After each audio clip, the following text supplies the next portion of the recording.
Your Local 2 Weather Authority forecast. All right, well, here we are at the start of a brand new week, ready to see some changes in the forecast.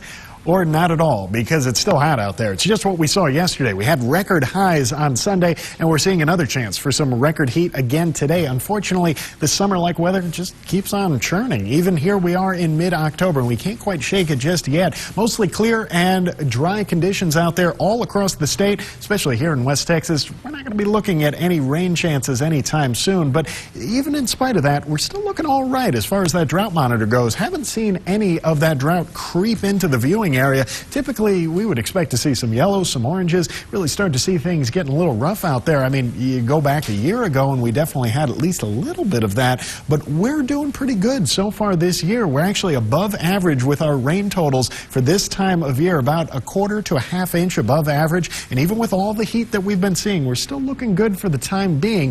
Now, if only we could get a little bit more rain back in the forecast to help bolster that effort. But, well, today, not so much. Hour by hour forecast, clean, dry. Not going to be seeing any of that rain coming our way just yet. We still have some high pressure in place. We've got that just off to our northwest, settling in place over New Mexico.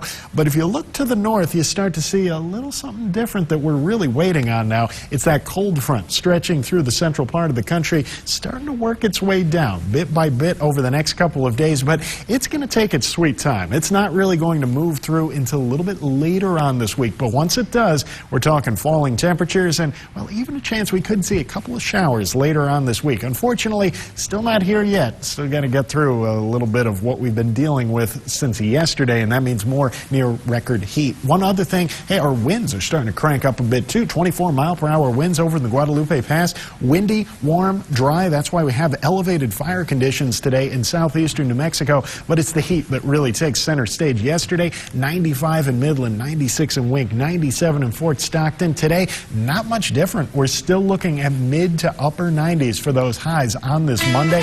95 degrees would tie a record for this day in history. Tomorrow, 91, Wednesday, 88, moving in the right direction, but still well above average. And then the front arrives, drops us down in a massive way, all the way to 70 for our high on Thursday.